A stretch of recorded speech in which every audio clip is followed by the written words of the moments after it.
Hello friends, Radhe Radhe. આજે આપણે બનાવવાના છીએ એકદમ ધાબા સ્ટાઇલ મજેદાર ખાટી અને મસાલેદાર પંજાબી પકોડા કઢી. તો ચલો રેસીપી સ્ટાર્ટ કરીએ. હવે આપણે પકોડાની તૈયારી કરીશું. એક બાઉલ લઈ લઈએ. બાઉલની અંદર 1 વાટકી ચણાનો લોટ એડ કરીશું.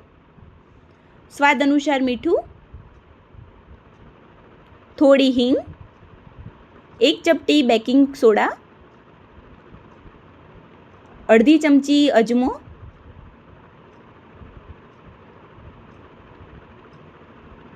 થોડું લાલ મરચું પાવડર, થોડી હળદર. હવે પાણીની મદદથી આપણે એક બેટર તૈયાર કરીશું ભજીયા માટેનું.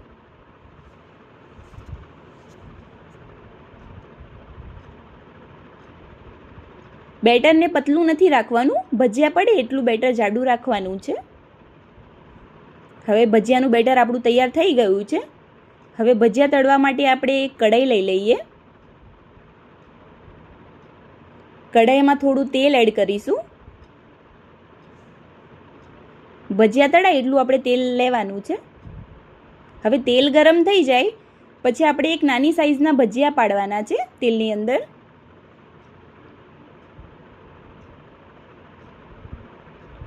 ભજીયાની સાઈઝ છે ને આપણે નાની જ રાખીશું, જેથી કઢીમાં નાખવાથી જે ભજીયાની સાઈઝ છે એ ફૂલી જશે.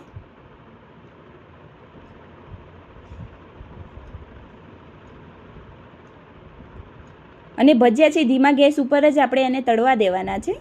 જો ગેસ ફાસ્ટ રાખીશું તો ઉપરથી ગોલ્ડન થઈ જશે પણ અંદરથી કાચા રહેશે, અને ગોલ્ડન કલર ના થાય ત્યાં સુધી આપણે એને તળીશું.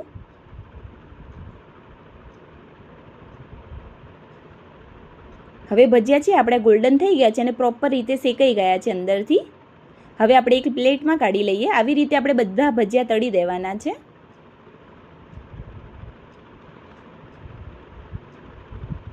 હવે આપણે કઢીની તૈયારી કરીશું. એક બાઉલ લઈ લઈશું. બાઉલની અંદર 1 વાટકી ખાટી છાશ એડ કરીએ અને 4 થી 5 ચમચી જેવો ચણાનો લોટ એડ કરીશું. હવે એની અંદર થોડું પાણી નાખીશું અને આવી રીતે આપણે બધું ચણાનો લોટ અને પાણી છાશમાં મિક્સ કરી લેવાનું છે. હવે થોડી હળદર એડ કરી, થોડું ધાણા જીરું, થોડું લાલ મરચું પાવડર અને સ્વાદ અનુસાર મીઠું. હવે સરસ રીતે મિક્સ કરી લઈશું.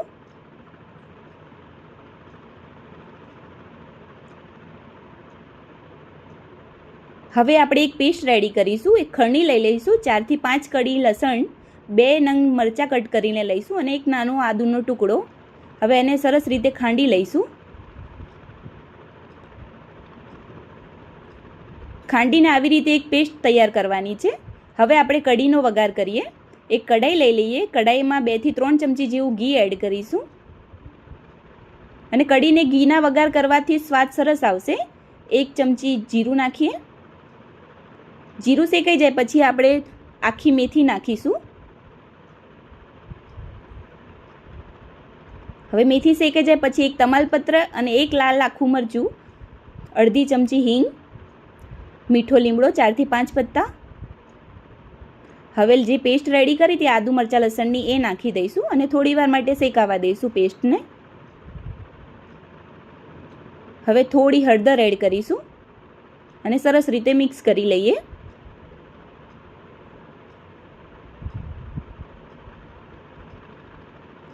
હવે જે છાશ અને પાણીમાં ચણાનો લોટ ઓગાળ્યો તો હવે એ એડ કરી લઈશું.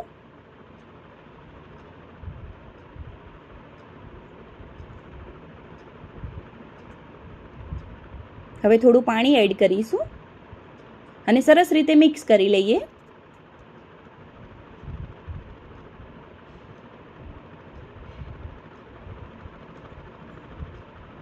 અને કઢી ઉકળે ત્યાં સુધી આપણે એને હલાવતું જ રહેવાનું છે.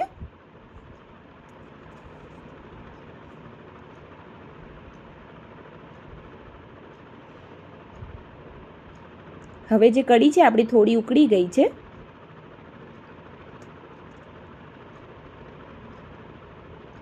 હવે પ્રોપર કઢી ઉકળી ગઈ છે. હવે તેમાં તળેલા પકોડા નાખી દે બધા અને તેને ધીમા તાપે 5 મિનિટ માટે ઉકાળીશું, જેથી પકોડામાં કઢીનો ટેસ્ટ સારી રીતે શોષી લે. અને ધીમે ધીમે આપણે હલાવતા રહીશું. હવે પ્રોપર સેટ થઈ ગયું છે. હવે આપણે ગેસનો ફ્લેમ બંધ કરી દઈશું. હવે ઉપરથી સૂકી કસ્તુરી મેથી નાખી દઈશું, જેથી ફ્લેવર બહુ જ સરસ આવશે પકોડા કઢીનો. સરસ રીતે મિક્સ કરી લઈએ. હવે ઉપરથી લાલ મરચાંનો વઘાર કરીશું.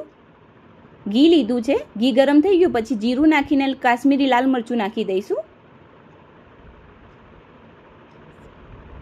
હવે સરસ રીતે મિક્સ કરી લઈએ અને ધાબા સ્ટાઇલ કલર આવી ગયો છે આપણા પકોડા કઢીનો. હવે ઉપરથી ગાર્નિશ માટે લીલા ધાણા એડ કરી લઈએ. હવે એક બાઉલ લઈ લઈએ. બાઉલમાં આપણે કઢી સર્વ કરી લઈશું.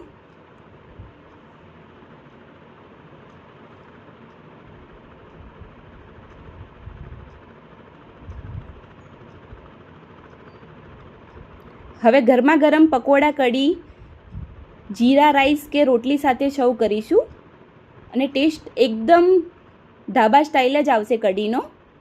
જો તમને મારી રેસીપી ગમી હોય તો વિડીયોને લાઇક કરો, શેર કરો અને ચેનલને સબસ્ક્રાઈબ કરવાનું ભૂલતા નહીં. ફરી મળીશું નવી ટેસ્ટી રેસીપી સાથે. રાધે રાધે.